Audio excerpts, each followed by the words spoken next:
ರಾಜ್ಯ ಸರ್ಕಾರ ಬ್ಯಾಲೆಟ್ ಹಿಂದೆ ಹೋಗ್ತಾ ಇರೋ ನಿರ್ಧಾರ ರಾಷ್ಟ್ರದ ಚುನಾವಣಾ ವ್ಯವಸ್ಥೆಯ ಕುರಿತು ದೊಡ್ಡ ಚರ್ಚೆಯನ್ನ ಹುಟ್ಟುಹಾಕುವಂತೆ ಮಾಡಿದೆ. ಇವತ್ತು ಸಹ ಬ್ಯಾಲೆಟ್ ಕಂಟಿನ್ಯೂ ಆಗಿದ್ದು ಸಿದ್ದು ತಂಡದ ತೀರ್ಮಾನಕ್ಕೆ ಹೈಕಮಾಂಡ್ ಕೂಡ ಬೆಂಬಲಕ್ಕೆ ಬಂದಿದೆ. ಅತ್ತ ಇವಿಎಂ ವಕ್ತಾರನಾಗಿ ಬಿಜೆಪಿ ತನ್ನ ವಾದ ಮುಂದುವರೆಸಿದ್ದು ರಾಜ್ಯದ ತಂತ್ರಜ್ಞಾನದ ಅಸ್ಮಿತೆಯ ದಾಳ ಉರುಳಿಸಿದೆ.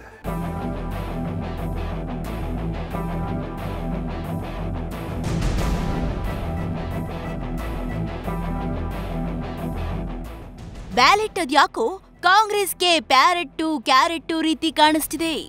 ಲೋಕಲ್ ಬ್ಯಾಟಲ್ಗೂ ಮೊದಲೇ ಕೈಪಡೆ ಶಾಹಿ ಶಕಿಗೆ ಸೀಲ್ ಹಾಕಲು ಶಿಫಾರಸು ಮಾಡಿದೆ.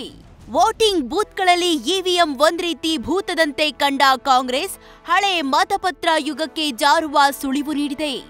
ಆದ್ರೆ ಇವಿಎಂ ಪರ ನಿಂತ ಬಿಜೆಪಿಯು ಚುನಾವಣಾ ಆಯೋಗದ ವಕಾಲತ್ತು ವಹಿಸಿದೆ.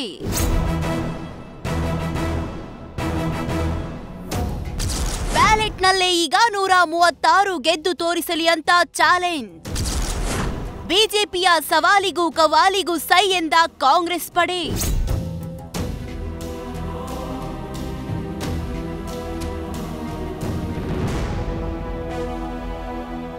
ಬ್ಯಾಲೆಟ್ ಚುನಾವಣೆಯಲ್ಲಿ 136 ಸ್ಥಾನ ಗೆದ್ದು ತೋರಿಸಲಿ ಅಂತ ನೆನ್ನೆ ಬಿಜೆಪಿ ಹಾಕಿದ ಸವಾಲಿಗೆ ಕಾಂಗ್ರೆಸ್ ಭರ್ಜರಿ ತಿರುಗೇಟು ಕೊಟ್ಟಿದೆ.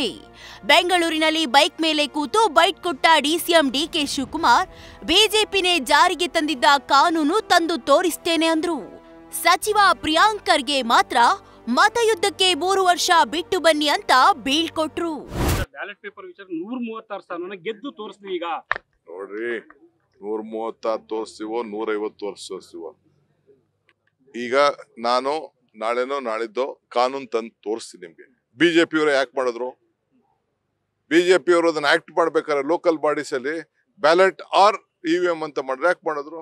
V have selected ballot. ತಪ್ಪೇನಿದೆ? 3 ವರ್ಷ ಇದೆ ಅಲ್ವಾ, ಅದಾದ್ಮೇಲೆ ಮಾಡೋಣ. ಯಾಕೆ ಮತ್ತೆ ಸೋಲಕ್ಕೆ ಏನಕ್ಕೆ ಅರ್ಜೆಂಟ್ ಅವರಿಗೆ?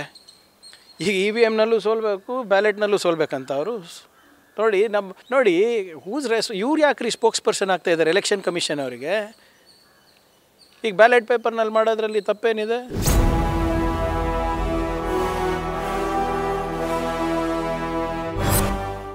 ರಾಜ್ಯ ಸರ್ಕಾರದ ತೀರ್ಮಾನಕ್ಕೆ ಕಾಂಗ್ರೆಸ್ ಹೈಕಮಾಂಡ್ನ ಸಮ್ಮತಿ ಇದೆ.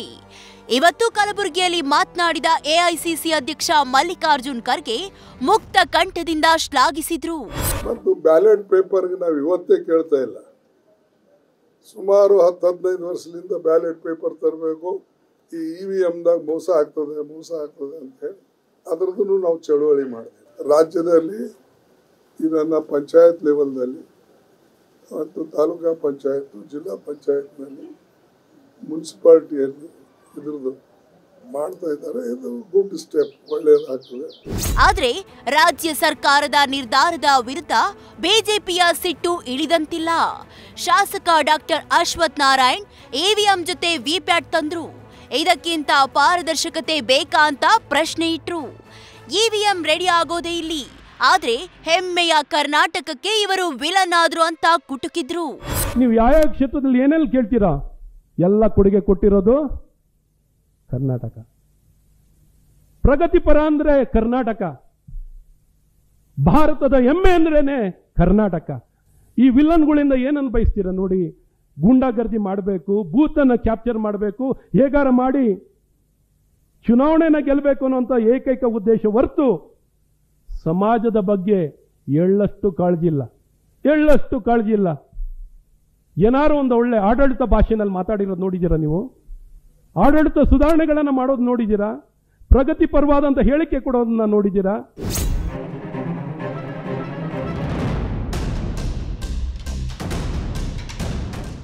ಒಟ್ಟಾರೆ ಬ್ಯಾಲೆಟ್ ಬ್ಯಾಟಲ್ ಕಂಟಿನ್ಯೂ ಆಗಿದೆ.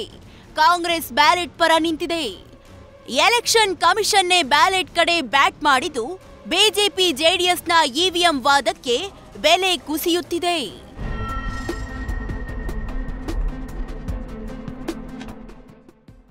News first bureau. News first ನಿರ್ಭೀತಿಯಿಂದ ನಿಮ್ಮ ಪರವಾಗಿ.